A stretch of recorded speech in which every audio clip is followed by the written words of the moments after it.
Rio Tietê. Como é que ele tá aqui? Sujo, sujo, sujo. Os limpinhos nadava, pescava. Se tivesse peixe, eu via o peixe, pescava um pouquinho, nadava nesse rio.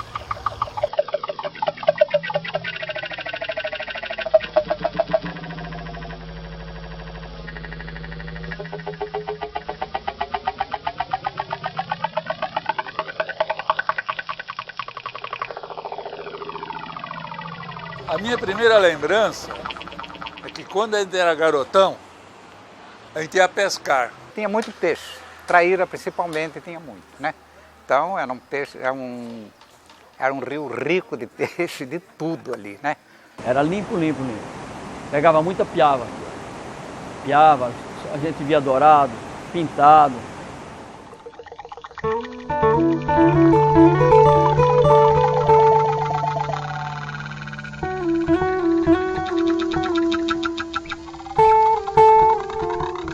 Jogar futebol à beira do rio, lá no Tietê, era todo domingo a gente ia. Tinha uns 10, 12 campos de futebol lá. Então de domingo ali era tudo cheio, você via aquilo lá, era uma festa ali. E a gente tinha uma competição que a gente nadava da penha até ali na ponte, né? Pegava a namorada e vinha sentar na barranca do rio aqui para namorar, embaixo das árvores, um lugar gostoso, o rio muito limpo. Antigamente a gente chegava aqui na beira do rio, abaixava, pegava com a mão uma concha de água assim e tomava, né? E era muito gostoso aquele tempo, hoje não dá mais. O que é um rio? Segundo o dicionário Aurélio, o rio é um curso de água natural que se desloca de nível mais elevado para o mais baixo, aumentando progressivamente de volume até desaguar no mar, num lago ou em outro rio. Ao longo da história da humanidade, os povos sempre se fixaram próximos a rios, que além de trazer alimentação e irrigação do solo, levava a sujeira embora. Era usado como lazer, transporte de pessoas e mercadorias. Enfim, o rio era a vida dessas comunidades ribeirinhas. Antigamente, esse sistema funcionava bem, porque as comunidades eram pequenas, assim como seu impacto sobre o meio ambiente. A água muda de estado e se renova. Ela pode evaporar de um rio, virar nuvem e chover na floresta. Na floresta, ela se infiltra no solo e alimenta os lençóis freáticos. Renasce num olho d'água e volta a ser rio. Corre toda a sua extensão e deságua no oceano. Pode ser consumida por seres vivos que a utilizam e devolvem à natureza. Toda a água do planeta passa pelo ciclo da água, que faz com que o volume de água no planeta se mantenha o mesmo há milhares de anos. Um dos fatores naturais que assegura esse ciclo é a floresta. Não existe floresta sem água, e nem pode existir água sem floresta. Foi dando lugar à indústria, a casas, prédios. Então, aos poucos, ela foi desaparecendo e hoje não tem mais. Foram cortando árvores, foram destruindo a benfeitoria que o rio tinha.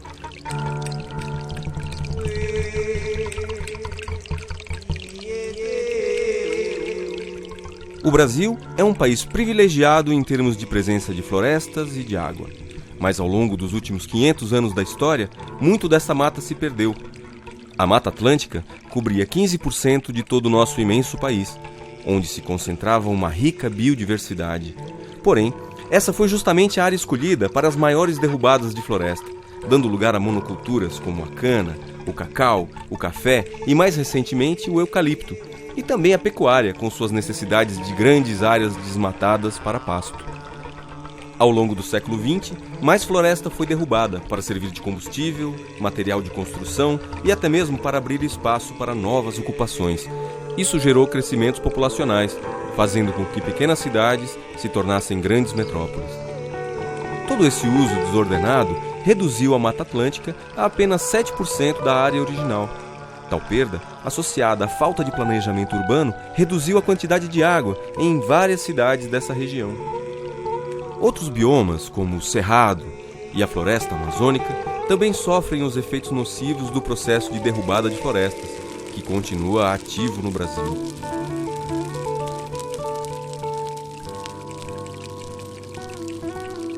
Muitos rios que há pouco tempo serviam para pesca, esporte, lazer, afazeres domésticos e agricultura, se tornaram meros receptores de esgoto e lixo. E outros tantos rios que estão em regiões menos urbanizadas e com usos agrícolas sofrem com a contaminação pelo uso de pesticidas e adubos e perda de mata ciliar, que é a mata que está às margens dos rios, protegendo e garantindo a continuidade da vida aquática. A hora que você destrói a mata ciliar do rio, você destrói toda a capacidade dessa mata de estar filtrando tudo que vem para dentro da água e perde também toda a possibilidade de surgimento de vida. Nós somos parte da natureza, somos um elemento da natureza, tá? Então nós temos que ter uma interdependência com tudo isso. Eu saber que aquilo é bom para mim, mas eu tenho que ser bom para aquilo também, tá certo? Então se eu chegar destruindo, daqui a pouco eu não tenho mais. Cada ser, cada indivíduo são uma peça importante. Principalmente que mora perto do rio Tietê. 70% do nosso corpo é água. Em tudo nós dependemos da água, para banho, para alimentação, para tudo. Ou o ser humano, ou nós nos adequamos e nos ajustamos ao meio ambiente e respeitamos a natureza, não temos como sobreviver. O ser humano, como parte integrante e inseparável do meio ambiente, precisa pensar mais em como manter uma relação saudável com os recursos dos quais depende a vida no planeta, especialmente a água e as florestas. Sabia que você não vive mais do que 3 dias sem consumir água? Sabia que quase 3/4 da superfície do planeta é água? E desta imensidão, apenas 1/1000 está disponível para o pronto consumo? Eu, você, nós todos, nos relacionamos o tempo todo com a água e dependemos de sua quantidade e qualidade para viver. Uma pesquisa feita em 1954, um pouco antes disso, um grupo de pessoas subiu o rio Tietê de São Paulo até aqui, analisando seus vários afluentes e chegando aqui na fazenda do seu Joaquim Chaves, disseram que aqui seria a principal nascente do Tietê. As crianças que vêm para Salesópolis normalmente é da região metropolitana. E lá elas conhecem o rio Tietê poluído. Então elas vindo conhecer o Tietê limpo, ela cria o contraste. Criando o contraste, ela tem condições de ter a sua visão crítica e levando também para dentro de casa. Você percebeu, o rio Tietê, ele começa limpo, ele tem, infelizmente, a ação devastadora aqui da região metropolitana e ele consegue, mesmo assim, se recuperar na sua foz, né? Daqui de Salto ele desce, vai Porto Feliz, Tietê, Conchas, que eu conheço é Barra Bonita, Bariri, Bitinga, e segue o rumo, vai até Mato Grosso, onde ele desemboca no Paranazão. O rio Tietê nasce na Serra do Mar, em Salesópolis, muito perto do mar, mas corre para o interior. Cruza todo o estado de São Paulo, de leste a noroeste, por 1.136 quilômetros, até sua foz, em Itapura, onde encontra o rio maior, o Rio Paraná. Todo rio tem uma nascente e também uma foz. Todo rio tem um nome e também um percurso. Todo rio recebe água de outros rios. Ao longo de seu percurso, todo rio se transforma e transforma as pessoas, os costumes e as paisagens. Como o rio Tietê corre para o interior, os colonizadores e bandeirantes passaram a usá-lo desde cedo como rota de suas expedições. Durante os séculos 17 e 18, na conquista de terras e de riquezas, novas cidades foram surgindo às margens deste rio. Em 1901, com a instalação da primeira usina em suas águas, o rio Tietê passou a ter importância na geração de energia elétrica devido às suas corredeiras e desníveis. Muitas outras usinas seriam construídas nos anos seguintes. O modelo de desenvolvimento adotado até os anos 90 priorizou o uso das águas dos grandes rios brasileiros para a geração de energia elétrica. As barragens no rio Tietê mudaram a dinâmica da bacia hidrográfica, inviabilizando a piracema de várias espécies de peixes, alterando a vida das comunidades ribeirinhas tradicionais e alagando grandes áreas de Mata Atlântica. Em meados do século XX, com o processo de industrialização e o crescimento da população nos grandes centros urbanos, o rio passou a receber uma imensa carga poluidora, perdendo suas características originais, degradando e exaurindo nossos recursos hídricos. Morar aqui perto do rio é muito ruim, por causa que cheira aquele cheiro fedido. Todo mundo lá da minha vila lá, né, fica jogando lixo, não tem, o caminhão do lixo não passa lá direto, então joga dentro do rio. Aí se polui tudo. Talvez um pouco antes de eu ter nascido, o Rio Tietê, as pessoas utilizavam o Rio Tietê como lazer em São Paulo, na cidade de São Paulo. Se andava de barco no Tietê, as pessoas passavam o dia no Tietê. O que a gente vê é que o progresso veio, mas ele não teve limites, não teve um planejamento urbano. Com o decorrer da nascente indo até o córrego, já vem o quê? Já vem os esgotos, que nem, por exemplo, pode estar vendo aqui nessa mata, que ao redor dela já tem essas invasões de casa aqui. Uma coisa que não poderia estar acontecendo. Problema de pele, de falta de ar e dos ratos, né? E assim, quando vem enchente e chove, outras vezes enche, aí os ratos saem voando, né? Já estamos bebendo hoje, né, esgoto tratado, né? Que dizem que bebemos água tratada, é mentira, bebemos esgoto tratado. E biodegradável é uma armadilha, porque o biodegradável só se degrada se tem uma quantidade de ar e uma distância para degradar, que não é verdade dentro da região metropolitana. Então eu acho que a opinião pública não sabe.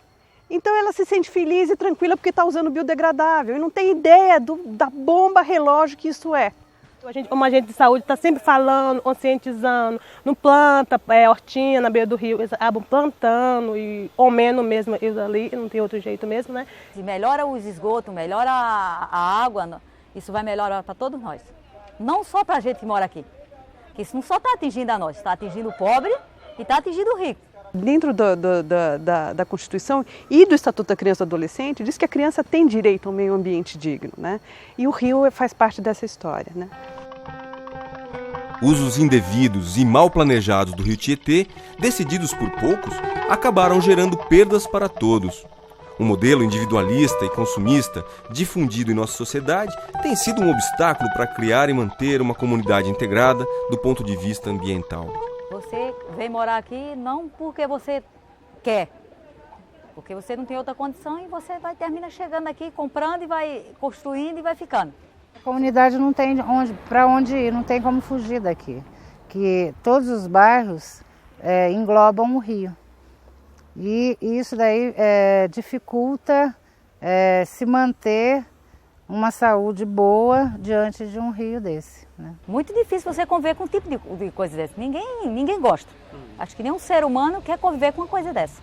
A asa é nossa, entendeu? Não é na beira do Rio Tietê, pedido, mas é a nossa asinha, a nossa moradia. O que eu tenho percebido é que a questão social ela é muito íntima com a questão ambiental. Se o Rio Tietê fosse limpo, esse povo não tinha onde estar. Então isso aí é condomínios, turistas. Então eu até falo pro povo, gente, para nós morarmos aí na beira do Rio Tietê, é bom e continua como está. Eu acho que se um dia o Rio Tietê for limpo, vai tirar todos nós daí. Então eu acho que para nós, e estamos aí, até e continua sujo como está. É doloroso, é difícil, você vai ter que enfrentar algumas barreiras muito maiores e que tem voz, que tem criança, que tem gente, que é pessoa como você. Nós vamos ter que praticar mais ações em benfeitoria dessas pessoas excluídas socialmente. O grande desafio é justamente garantir que ninguém fique de fora quando conseguirmos avanços nesse processo de recuperação e preservação da qualidade de nossas águas. É preciso incluir todo mundo. Uma educação de qualidade e a participação efetiva da sociedade civil organizada são ferramentas fundamentais para combater as cruéis distorções geradas pela exclusão social. O Comitê de Bacia Hidrográfica da sua região, por exemplo, é um instrumento importante de administração e planejamento, previsto por lei, onde você pode contribuir com suas opiniões e ideias. Quando você começa a observar um rio, você vai ampliando o teu olhar para muitas outras coisas, né? Se aquele rio está com a qualidade péssima, por que está com a qualidade péssima? Trabalhando com a educação ambiental nessas comunidades para que as pessoas possam tomar consciência e fazer a preservação desses córregos, desses mananciais. Como todos os rios são afluentes do rio Tietê, esse aqui, por exemplo, deságua no Tremembé, deságua no Cabuçu de Cima e este por vez no Tietê.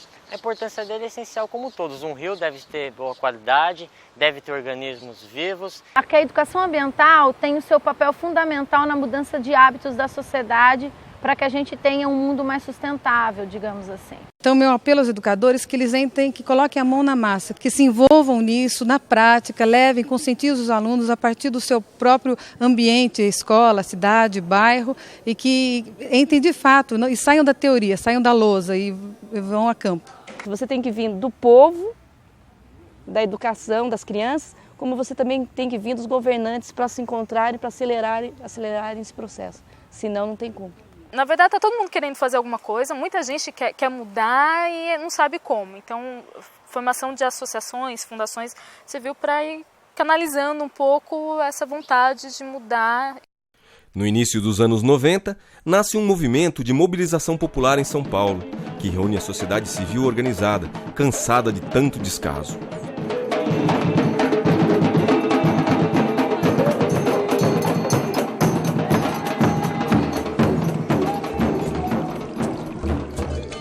Graças a um jacaré, o Teimoso, que apareceu nadando nas águas mortas do Tietê, na capital paulista, as pessoas voltaram a olhar para o rio.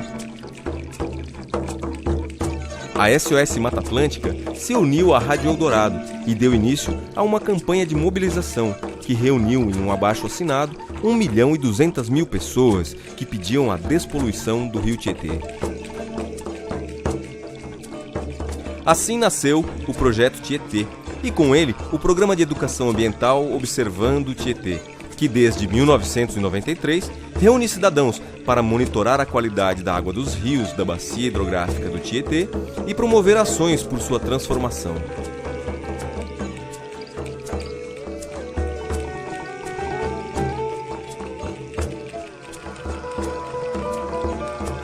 Como resultado de toda essa mobilização, obras de saneamento estão sendo executadas pelo poder público para a recuperação do rio Tietê, com um componente inédito no país: a fiscalização e o monitoramento do projeto por organizações não governamentais e cidadãos.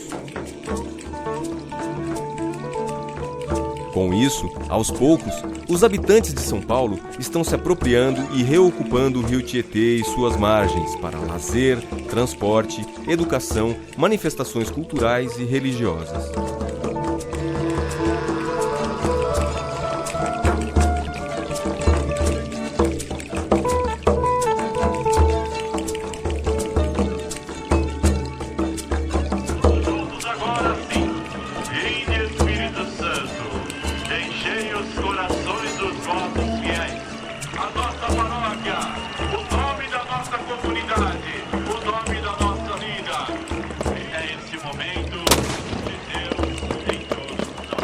Muitos frutos já estão sendo colhidos, mas ainda temos uma longa estrada pela frente. Faça parte dessa luta você também. Um rio diferente depende de todos nós. Quanto mais cidadãos estiverem engajados nessa causa, começar a perceber que o meio ambiente é tudo aquilo que nos cerca, essa rede vai cada vez mais aumentando.